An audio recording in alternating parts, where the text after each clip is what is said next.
Tu crois que créer des reels, c'est compliqué?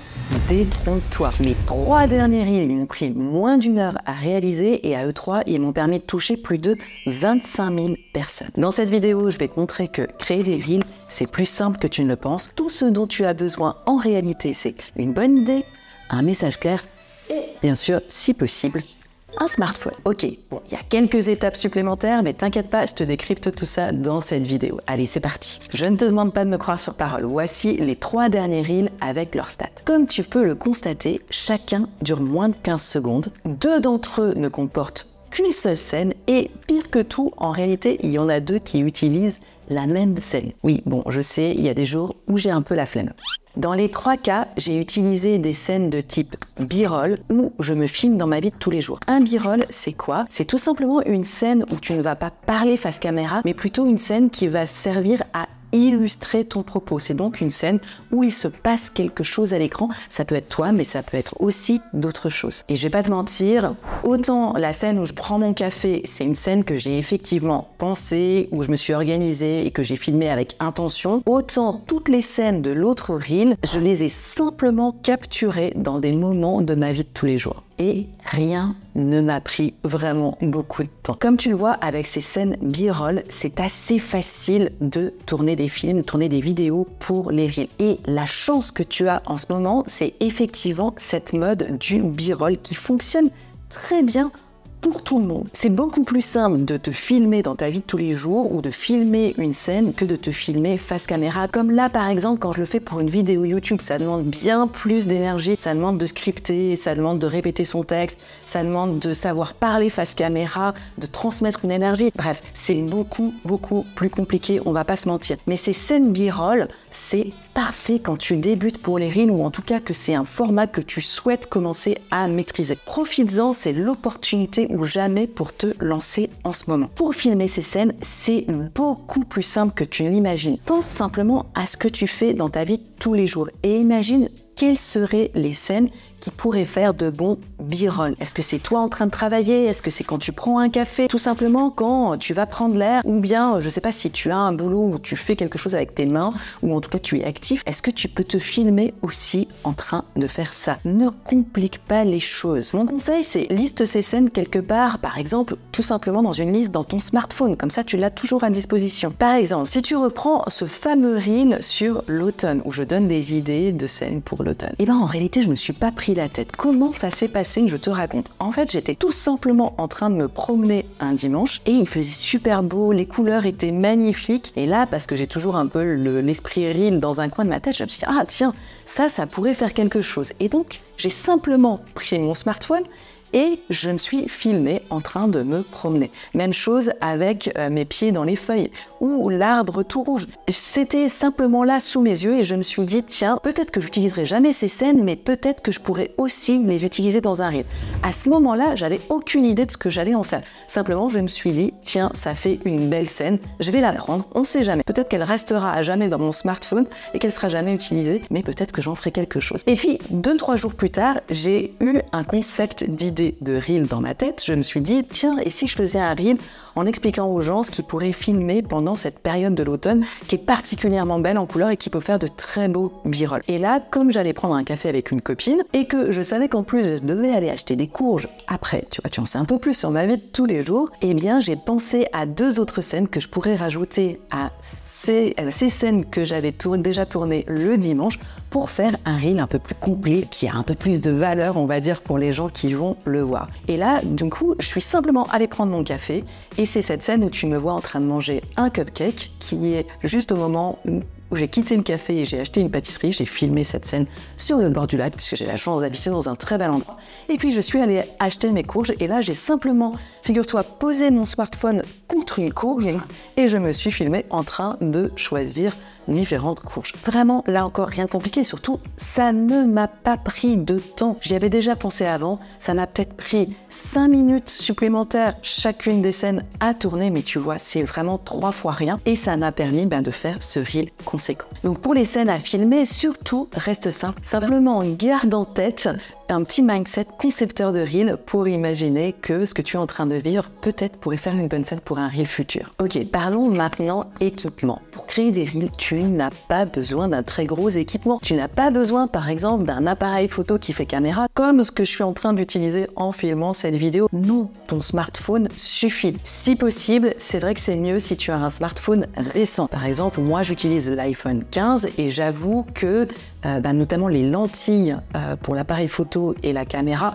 permettent quand même d'avoir un rendu beaucoup plus professionnel. Néanmoins, tu peux déjà commencer avec, j'ai envie de dire, n'importe quel smartphone plus ou moins récent. Si tu utilises un iPhone comme moi, je vais te donner quelques réglages qui vont faciliter ta vie et surtout donner un rendu plus professionnel à tes reels. Pour les autres, ceux qui sont sur Android ou d'autres smartphones, je suis désolée, j'avoue, je maîtrise pas ces réglages, mais je suis sûre que vous pouvez googler et trouver les mêmes infos directement ailleurs. Ok, le premier réglage que tu veux faire, c'est essayer de tourner toujours en 4K. Parce que la 4K, ça permet un meilleur rendu, notamment si après tu vas faire un petit peu de montage et que par exemple tu vas zoomer à l'intérieur de ton reel, ça va t'éviter de perdre en qualité et en définition d'image. Donc si possible, tourne toujours en 4K. Ok, ça va prendre un peu plus de place dans ton smartphone, mais si tu sauvegardes directement tes photos et tes vidéos dans le cloud, tu pourras toujours libérer de l'espace plus tard sur ton smartphone. Deuxième réglage qui est fantastique, notamment sur les derniers iPhones, c'est le mode cinématique. Quand tu ouvres ton appareil photo,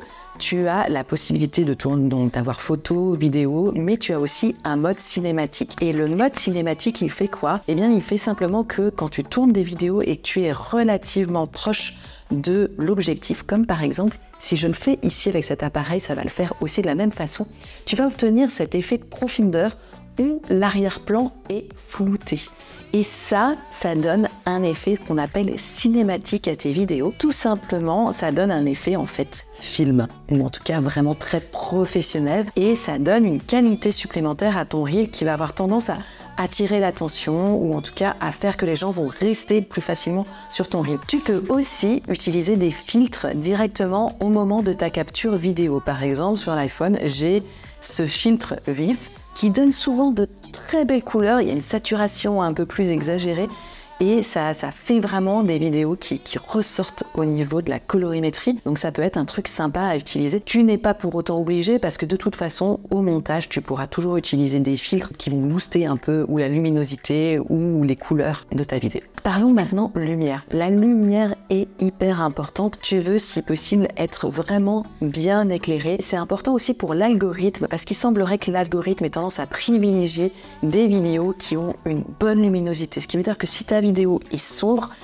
il y a des chances pour qu'elle soit moins mise en avant par l'algorithme que si elle est plutôt lumineuse. Donc pour te filmer, tu n'as pas forcément besoin d'un équipement particulier pour avoir une bonne luminosité. Mais filme-toi, par exemple, en face d'une fenêtre. Si tu as la lumière du jour qui arrive directement sur ton visage ou sur la scène que tu souhaites filmer, tu vas bénéficier en règle générale d'une bonne luminosité, même s'il n'y a pas forcément un grand soleil dehors. L'important, c'est l'apport de lumière. Donc, sache que tu peux déjà commencer simplement avec une fenêtre. Tu peux aussi utiliser une lampe d'appoint. Attention parfois par contre à la couleur de la lampe que tu utilises. Si l'ampoule est plutôt jaune, ça va parfois donner un aspect un peu jauni, vieilli, qui va pas forcément être facile à corriger au montage. Choisis plutôt une lumière blanche si possible. Et puis si tu veux aller plus loin et vraiment pouvoir bénéficier dans tous les cas d'une bonne lumière, tu peux toujours investir dans une bonne ring light. Je te donnerai les liens de tous les équipements que j'utilise dans la description de cette vidéo. Investir dans une ring light, aujourd'hui, ça coûte plus aussi cher qu'avant. Je t'avoue qu'il y a 4 ou 5 ans, quand j'ai investi moi dans ma ring light, ça coûtait encore extrêmement cher et je l'avais carrément fait venir des États-Unis. Aujourd'hui, on a des ring lights très bon marché et donc ça peut valoir la peine de s'équiper. C'est toujours une très bonne luminosité d'appoint. Pour le son, si tu veux ajouter ta voix à tes reels, par exemple dans une voix off, ou bien si tu veux t'essayer à parler face caméra, là, il n'y a pas photo, il faut que tu investisses dans un micro. Le micro de l'iPhone est pas mal, mais ça suffira jamais. Au pire du pire, utilise des AirPods ou un micro filaire, mais bref, je te recommande d'investir dans un micro. Là encore, aujourd'hui, il y a vraiment des micros excellents, à très bon marché. De même, je vais te mettre le lien dans la description, mais là, ça vaut vraiment la peine d'investir. Ça fait une énorme différence et tu veux que quand les gens mettre le son sur ton reel, le son soit clair, pas caverneux, c'est vraiment important. Autre petite astuce, si jamais tu n'as pas de micro ou en tout cas qu'il y a eu des problèmes de réglage et que le son n'est pas très bon, tu peux aussi utiliser Adobe Podcast qui avec l'IA va te permettre de optimiser le son pour que le son soit meilleur que celui que tu as originellement capturé. Ça, c'est la petite astuce qui vient de Mathis, le monteur qui monte cette vidéo. Il y a toujours plein de bons conseils. Ok, je suis pas encore au bout de tous les éléments auxquels il faut que tu fasses attention quand tu crées des reels, mais si déjà en parlant scène à filmer et équipement, je t'ai un peu perdu et que tu as déjà l'impression que c'est beaucoup trop pour toi et que tu te sens un peu submergé, pas de panique, j'ai ce qu'il faut pour toi. Je suis en train de lancer un programme qui s'appelle Focus Reel, dans lequel je vais te donner chaque semaine des modèles de reels à réaliser. Donc des modèles, ça veut dire des scènes à filmer, le texte à afficher à l'écran, la légende qui va avec, le concept du reel, l'audio tendance si jamais il y en a. Et tu vas recevoir ces emails toutes les semaines avec 3 modèles que tu vas pouvoir adapter à ton activité. Je donne à chaque fois exactement les instructions pour les adapter facilement. Et en plus, je ferai un appel de coaching par mois où tu pourras demander du feedback sur les reels que tu as déjà réalisés. Je donnerai du feedback en direct. Et puis, tu pourras poser toutes tes questions ou me demander ce que tu veux sur la création de reels. Je te mets le lien vers ce nouveau programme dans la description. Parlons maintenant montage. Montage de ta vidéo de reel. Le plus simple, c'est bien évidemment l'éditeur d'Instagram. Il s'est énormément amélioré ces derniers mois. Donc, ça peut être vraiment un bon point de départ pour commencer. Tu peux couper tes vidéos, tu peux ajouter plusieurs vidéos, tu peux ajouter tes pistes de son, tu vas pouvoir ajouter ton texte. Bref, c'est vraiment pas mal pour démarrer. Il y a quelques filtres. Ça peut être super intéressant si tu veux vraiment te faciliter la vie au démarrage. Utilise ça pour commencer. C'est très bien. Maintenant, si tu veux donner un petit peu plus de peps à tes reels, personnellement, moi, j'utilise CapCut. Je trouve qu'il est simple, intuitif. Ok, ça reste quand même un éditeur vidéo, donc il faut quand même apprendre un tout petit peu à le faire fonctionner, mais honnêtement, c'est pas très compliqué. Et surtout, il va t'offrir des options qui vont te permettre de donner, là encore, un rendu plus professionnel à tes reels. Il y a 3 options particulièrement que j'aime bien avec CapCut et que je vais te montrer ici. La première, c'est les filtres. Dans la version pro de CapCut, tu as accès à énormément de filtres. Et suivant la saison, suivant l'ambiance que tu veux donner à ton Reels, ces filtres transforment tout de suite ta vidéo pour lui donner un côté pro et surtout lui donner exactement l'ambiance que tu souhaiterais. J'adore ces filtres, je trouve qu'ils sont extrêmement bien conçus et ça change tout. Je trouve qu'en 2-3 minutes, je donne tout de suite à mon Reel exactement ce rendu que je souhaitais. La deuxième astuce que j'aime bien, c'est la retouche du visage. Tu vas te moquer de moi, mais c'est vrai que y a des jours où tu te lèves et t'as pas la tête que t'aurais voulu. T'as des poches sous les yeux, t'es mal réveillé, t'as trop fait la fête pendant le week-end et t'as le teint tout brouillé. Enfin bref, on se comprend, il y a des jours où tu préférerais ne pas te filmer face caméra. Je te rassure, ça nous arrive à tous. Eh bien, il y a une fonction dans CapCut qui s'appelle retouche du visage où tu peux légèrement lisser le grain de peau, peut-être même effacer les rides si tu en as besoin, en tout cas donner un peu plus d'éclat à ton visage. Honnêtement, faut pas en abuser. Il y a carrément des fonctions où tu peux refaire ton maquillage, changer la forme de ton nez, changer la forme de tes yeux. Je recommande pas ça, s'il te plaît, reste authentique. Mais en tout cas, si au moins tu as l'impression d'avoir juste le teint un peu plus clair comme tu l'aurais dans un bon jour et pas aujourd'hui où tu t'es levé du mauvais pied, j'avoue que c'est quand même plus agréable de se voir ensuite en vidéo pour l'ego un peu plus comme on est normalement que le jour où tu t'es levé avec la tête des mauvais jours. Donc cette retouche du visage, n'en abuse pas, mais c'est plutôt sympa. Troisième option que j'aime beaucoup, qui est peut-être un petit peu moins connue, qui est un petit peu plus technique à utiliser, ce sont les effets de mouvement. On est toujours tout seul à filmer quand on est créateur de contenu, donc c'est pas évident. Tu vas pas évidemment avoir des scènes où quelqu'un te suit comme ça avec le smartphone et suit ton mouvement par exemple si tu marches. Mais si tu filmes une scène de loin où tu es en train par exemple de marcher, où tu rentres dans une vidéo, où tu veux donner un peu de profondeur à la scène, il y a un effet qui va te permettre de créer du mouvement sur ta vidéo même si elle est statique. Tu vas simplement bloquer un point à l'aller où tu vas légèrement modifier le cadre de la vidéo en zoomant un petit peu, et puis tu vas fixer le point où tu veux que la caméra arrive à l'arrivée, et là aussi tu vas du coup rechanger le cadre de la vidéo, et automatiquement ça va créer une sorte d'effet comme si la caméra se déplaçait pendant que la scène se déroule en lecture. Et ça, c'est, je trouve, une option particulièrement chouette qui va donner cet effet mouvement à tes vidéos où on a plus l'impression que quelque chose se passe alors qu'en réalité, la scène tournée est statique. Il y a plein d'autres choses que tu peux explorer sur CapCut. J'avoue que même moi, je suis pas une experte. Et en tout cas, c'est un super logiciel si tu veux démarrer avec un peu de montage. Évidemment, en version pro si possible, mais elle est pas si chère que ça. De même, je vais te mettre le lien vers CapCut dans la description. Parlons maintenant audio. On va parler audio tendance, voix off, et évidemment ce qui va avec les sous-titres. Pour les audios tendances, c'est plus aussi crucial que ça l'était, et on va dire il y a un an. Il y a un an, c'était hyper important d'utiliser des audios tendances pour être sûr que l'algorithme prenne en compte ton reel. Aujourd'hui, c'est moins vrai. Honnêtement, on le constate tous les jours, c'est moins important. Donc, une fois que tu as tourné ta vidéo, te prends pas trop la tête sur les audios tendances. Ce que je te dirais, c'est va dans la bibliothèque d'Instagram, trouve un audio si possible qui a au moins, on va dire, entre 5 et 10 000 reels, et si possible qui a cette petite flèche qui montre que c'est un reel qui est en train de monter, c'est-à-dire qu'il y a de plus en plus de gens qui utilisent cet audio. Maintenant, tu vas peut-être avoir envie d'enregistrer une voix off sur ton reel, notamment si c'est un b-roll, donc juste une scène d'illustration. La voix off, ça peut être vraiment sympa. La voix off, je dirais qu'elle rajoute, pour les gens qui mettent le son,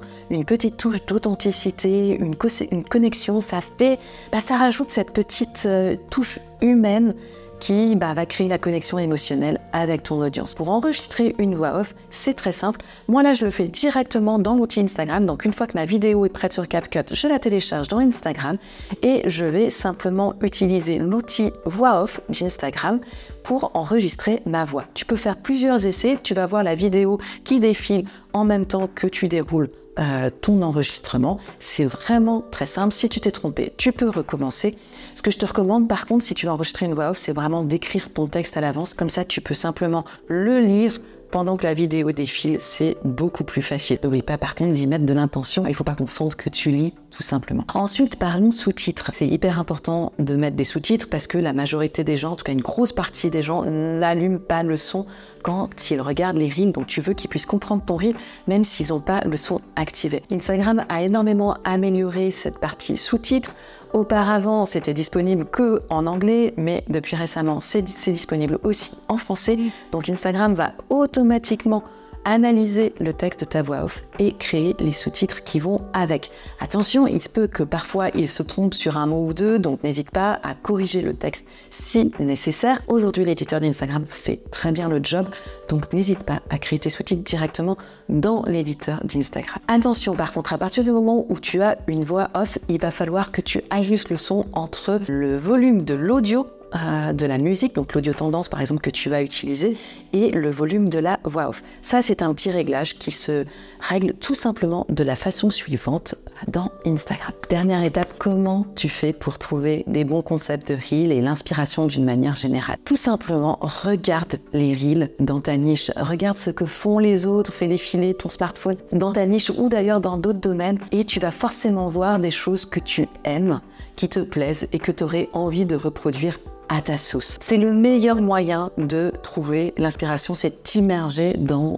ce que les autres créateurs de contenu font, tout simplement. Et puis ensuite, pense à ta vie quotidienne, imagine ce que tu fais tous les jours et demande-toi qu'est-ce qui pourrait faire un bon reel. Une discussion dans la rue, une question que quelqu'un te pose, une interaction que tu observes, tout peut devenir le sujet d'un bon reel. Donc puise ton inspiration là, juste prends le temps de les noter, en tout cas au moins intérieurement. Prends du recul sur ce que tu vis de temps en temps pour simplement te dire ok, oui, là, ça pourrait faire un bon reel. Et de nouveau, tout simplement, quand tu vois quelque chose de magique, un beau coucher de soleil, ou quand je me promenais tout simplement dans les vignes pendant l'automne, si c'est beau, si ça t'émeut, eh ben, c'est probablement que ça peut faire un bon b-roll. Donc là aussi, n'hésite pas, juste sors ton smartphone et capture la scène. Surtout, n'aie jamais honte. Plein de gens le font aujourd'hui. On s'en fiche de ce que peuvent penser les autres. Juste, vas-y. Et si ça reste compliqué pour toi, n'oublie pas que j'ai toujours ce programme Focus Reel qui vient juste de démarrer, où tu auras mon soutien, plus le soutien de la communauté, plus des modèles de Reels, et ça va vraiment te mettre le pied à l'étrier pour produire des Reels chaque semaine, parce qu'il ne faut pas se leurrer, les Reels, ça reste encore un super moyen d'obtenir beaucoup de visibilité. C'est probablement le meilleur moyen aujourd'hui d'obtenir rapidement beaucoup de portée, d'être mis en avant par l'algorithme et d'acquérir de nouveaux followers. Puis rappelle-toi que comme job, il y a pire que créer des Reels, donc surtout, amuse-toi. Si tu es en train de revoir complètement ta stratégie Instagram, je te recommande cette vidéo où je donne tous les éléments d'une bonne stratégie. Et dans tous les cas, n'oublie pas de liker cette vidéo si tu l'as trouvée utile et de t'abonner pour ne pas rater les prochaines.